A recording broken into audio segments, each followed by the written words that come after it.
السلام علیکم، میرا نام ہے جبریہ عادل اور آپ دیکھ رہے ہیں تختی آن لائن۔ آج سے ہزاروں سال پہلے قدیم مصری لوگ علاج کے کچھ ایسے طبی طریقے استعمال کیا کرتے تھے جن کو آج کل کی جدید دنیا میں بھی استعمال کیا جا رہا ہے۔ قدیم مصری تحریروں اور آثار قدیمہ کا مطالعہ کرنے سے معلوم ہوتا ہے کہ مصری لوگ نہ صرف دانتوں کے علاج میں ماہر تھے بلکہ یہ لوگ جسم کے مصنوعی اعضاء بنانے کی صلاحیت بھی رکھتے تھے۔ ان مصنوعی اعضاؤں میں سب سے زیادہ قابل ذکر ہاتھ، پاؤں، بازو اور ٹانگیں ہیں۔ نئی ریسرچ یہ بات واضح کرتی ہے کہ آج سے 4000 سال پہلے بھی مصر کے لوگ دماغ کے کینسر کا علاج کیا کرتے تھے۔ یہ ریسرچ اس لیے حیران کن ہے کہ اس وقت نہ تو طب کا شعبہ اتنا جدید تھا اور نہ ہی مصریوں کے پاس اتنے جدید آلات اور درد کش ادویات تھیں جتنی آج ہمارے پاس موجود ہیں۔ یہ ریسرچ 29 مئی کو جرنل فرنٹیئرز ان میڈیسن میں شائع ہوئی۔ اس ریسرچ میں کئی بین الاقوامی سائنسدانوں اور ڈاکٹروں نے حصہ لیا۔ ریسرچ ٹیم کو مصری لوگوں کی 2 ایسی کھوپڑیاں ملی ہیں جن پر آج سے تقریباً 4000 سال قبل سرجری کرنے کی کوشش کی گئی۔ ریسرچ ٹیم کے مطابق ان کھوپڑیوں کو دیکھنے سے معلوم ہوتا ہے کہ مصری لوگ ان دماغوں میں موجود ٹیومر یعنی برین کینسر کا علاج کر رہے تھے۔ اس سے پہلے کہ ہم ویڈیو میں آگے بڑھیں، آئیے ہم مختصراً جاننے کی کوشش کرتے ہیں کہ کینسر کیا ہے۔ کینسر ایک ایسی بیماری ہے جس کے دوران جسم کے سیل غیر معمولی رفتار سے بڑھنے لگتے ہیں۔ یہاں بڑھنے سے مراد نہ صرف ان خلیات کا جسامت میں بڑھنا ہے بلکہ جسم کے متاثرہ حصے میں خلیات اپنی کاپیاں بنانا شروع کر دیتے ہیں، یعنی جسامت میں بڑھنے کے ساتھ ساتھ یہ سیلز اپنی تعداد بھی تیزی سے بڑھانے لگتے ہیں۔ کینسر کو سرطان بھی کہا جاتا ہے۔ کینسر کے دوران خلیات کا ایک مخصوص مدت کے بعد خود بخود مر جانے کا نظام بھی درہم برہم ہو جاتا ہے، یعنی نئے خلیات تو مسلسل بن رہے ہوتے ہیں لیکن پرانے خلیات ختم نہیں ہوتے۔ جب یہ سیلز ایک جگہ پر اکٹھا ہونا شروع ہو جائیں تو یہ ایک ٹیومر کے بننے کی وجہ بنتے ہیں۔ آئیے اب ویڈیو میں آگے بڑھتے ہیں۔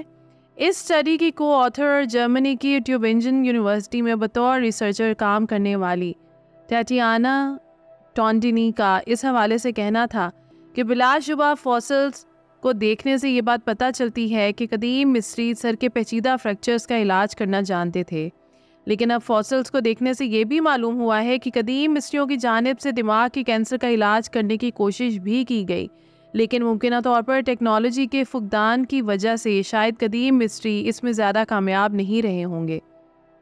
ان کا مزید کہنا تھا کہ وہ اور ان کی ٹیم یہ جاننے کی کوشش میں مصروف ہیں کہ ماضی میں کینسر کا کیا کردار رہا، قدیم لوگوں میں اس کا پھیلاؤ کس حد تک تھا اور گزشتہ تہذیبوں میں اس کا علاج کس طرح کیا جاتا تھا۔ اس ریسرچ کے دوران ریسرچ ٹیم نے کیمبرج یونیورسٹی کی ڈک ورتھ کلیکشن میں موجود 2 کھوپڑیوں کا مشاہدہ کیا۔ ان میں سے ایک کھوپڑی کو اسکل 236 کا نام دیا گیا۔ یہ کھوپڑی ایک ایسے مرد کی تھی جو حضرت عیسیٰ علیہ السلام کے ظہور سے 2687 سے 2345 سال قبل موجود تھا۔ اس شخص کی عمر 30 سے 35 سال کے درمیان تھی۔ دوسری کھوپڑی ایک خاتون کی تھی۔ اس کھوپڑی کو اسکل E270 کا نام دیا گیا۔ یہ کھوپڑی جس خاتون کی تھی وہ حضرت عیسیٰ کے ظہور سے 663 سے 343 سال قبل زندہ تھی۔ اس خاتون کی عمر 50 سال سے زیادہ تھی۔ اسکل 236 کا بغور جائزہ لینے پر ریسرچ ٹیم کو معلوم ہوا کہ اسکل پر ایک بہت بڑا ایسا حصہ موجود ہے جسے دیکھ کر لگتا ہے کہ اس میں کوئی ٹیومر بن رہا تھا۔ اس کے علاوہ بھی اس کھوپڑی پر 30 کے قریب چھوٹے چھوٹے مگر گول کینسر کے نشانات موجود ہیں۔ یہاں آپ کو اسکل 236 کی تصاویر دکھائی جا رہی ہیں جس میں کھوپڑی پر موجود متاثرہ حصے کو واضح طور پر دیکھا جا سکتا ہے۔ حیران کن طور پر ریسرچرز کو کینسر پھیلانے والے ان چھوٹے چھوٹے دانوں کے گرد کاٹنے کے نشانات بھی ملے ہیں۔ ریسرچرز کا ماننا ہے کہ ان دانوں کے گرد موجود کٹوں کو لگانے کے لیے بہت زیادہ تیز دھار دھاتی آلے کا استعمال کیا گیا۔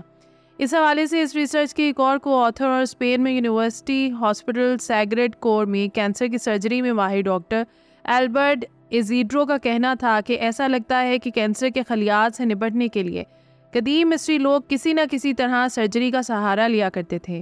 یہ بات یہ بھی واضح کرتی ہے کہ قدیم مصر میں کینسر کی روک تھام کے لیے نہ صرف ادویات کا استعمال کیا جاتا تھا بلکہ لوگوں پر تجربات بھی کیے جاتے تھے۔ اگر بات کریں اسکل E270 کی تو اس پر ایسا بہت بڑا حصہ موجود ہے جسے دیکھنے پر معلوم ہوتا ہے کہ یہاں کینسر کا ٹیومر تھا جو کھوپڑی کی ہڈی تک کو نقصان پہنچا چکا تھا۔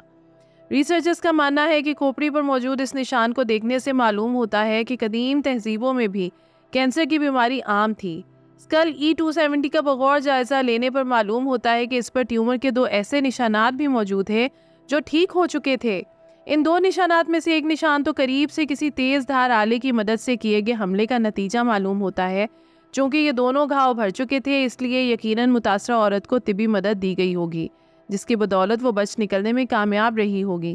تاہم ایک عورت کی کھوپڑی پر اس طرح کے زخموں کا ملنا انتہائی حیران کن ہے، کیونکہ آثار قدیمہ کا مطالعہ کرنے پر معلوم ہوتا ہے کہ اتنے شدید گھاؤ اس سے قبل کسی بھی خاتون کے اسکل پر نہیں دیکھے گئے۔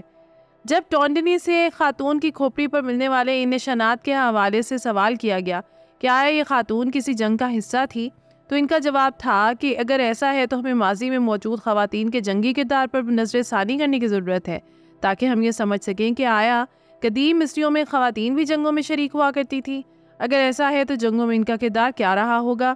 آثار قدیمہ میں موجود ہڈیوں اور ڈھانچوں کا مطالعہ کرنا آسان کام نہیں، یہ کام مشکلات سے بھرا ہوا ہے، کیونکہ ان ہڈیوں اور ڈھانچوں کے مطالعے سے یقینی طور پر یہ طے کر پانا آسان نہیں ہوتا کہ ماضی میں در حقیقت کیا ہوا ہوگا۔ اس کے علاوہ اکثر اوقات یہ واقعات نامکمل ملتی ہیں اور ان کے ساتھ ان کی کوئی بھی طبی تاریخ درج نہیں ہوتی۔ البتہ اس طرح کی اور واقعات اور ڈھانچوں کا مطالعہ کر کے یہ جاننے کی کوشش کی جا سکتی ہے کہ قدیم مصری کینسر سے نپٹنے کے لیے کیا کرتے تھے۔ اس تناظر میں ریسرچ کے ایک اور کو آتھر اور اسپین کی یونیورسٹی آف سینٹیاگو ڈی کمپوسٹیلا کے پیلین پیتھولوجسٹ ایڈگرڈ کیمروز کا کہنا تھا کہ یہ اسٹڈی بہت اہمیت کی حامل ہے، کیونکہ یہ واضح کر رہی ہے کہ کس طرح سے آج سے 4000 سال قبل قدیم مصری دستیاب ادویات، آلات اور وسائل کو استعمال میں لا کر کینسر جیسی بیماری کو زیر کرنے کی کوشش کر رہے تھے۔ ان کا مزید کہنا تھا کہ آثار قدیمہ میں ملنے والی واقعات کے مطالعے سے ادویات کی تاریخ کو سمجھنا مزید آسان ہو گیا ہے۔ ایک قدیم مصری ڈاکیومنٹ میں تحریری طور پر لکھا گیا ہے کہ مصر میں کینسر کے ٹیومرز کو جلایا جاتا تھا، اس کے بعد ان ٹیومرز پر مختلف پیسٹ لگائے جاتے تھے۔ اس ڈاکیومنٹ کا نام ایڈون سمتھ پپائرس ہے۔ اب ہم یہ جاننے کی کوشش کرتے ہیں کہ مصر کے علاوہ دوسری قدیم تہذیبوں میں کینسر کا علاج کس طرح کیا جاتا تھا۔ مصر کے علاوہ بھی دوسری کئی تہذیبیں ہیں جہاں مختلف طریقوں کا استعمال کر کے کینسر کا علاج کیا جاتا تھا۔ قدیم یونانی تہذیب کے عظیم ڈاکٹر اور فلاسفر ہپوکریٹس کی جانب سے کینسرز کو کارکینوس کا نام دیا گیا۔ ان کے مطابق کینسر کا واحد حل سرجری یعنی آپریشن تھا۔ قدیم رومن تہذیب میں کینسر کے علاج کے دوران انسانی جسم میں مائع کے توازن کو برقرار رکھنے کو اہمیت دی جاتی تھی۔ اس کے علاوہ قدیم رومن لوگ کینسر کے علاج میں جڑی بوٹیوں کا استعمال بھی کیا کرتے تھے۔ قدیم برصغیر یعنی پاک و ہند سے کچھ تحریریں ملی ہیں۔ ان تحریروں میں بھی کینسر کا علاج سرجری کی مدد سے کیا جاتا تھا، جبکہ کچھ تحریروں میں بیان کیا گیا ہے کہ کینسر کا علاج جڑی بوٹیوں کے استعمال اور خوراک کی تبدیلی میں موجود تھا۔ اگر بات کریں چائنا کی، تو قدیم چینی اس بات پر یقین رکھتے تھے کہ کینسر کی وجہ جسم میں توانائی کی غیر متوازن تقسیم ہے۔ قدیم چینی کینسر کے علاج کے لیے خوراک میں تبدیلی کے ساتھ ساتھ جڑی بوٹیوں کا استعمال کیا کرتے تھے۔ اس کے علاوہ قدیم چین میں کینسر کے علاج کے لیے آکیوپنکچر تکنیک کا استعمال بھی کیا جاتا تھا۔ یاد رہے کہ آکیوپنکچر ایک ایسا عمل ہے جس کے دوران جسم کے مخصوص حصوں میں چھوٹی چھوٹی سوئیاں چبوئی جاتی ہیں تاکہ جسم میں توازن کو متوازن کیا جا سکے۔ آکیوپنکچر تکنیک کو بہت پہلے اور بھی کئی مسائل کے حل کے طور پر استعمال کیا جاتا رہا ہے۔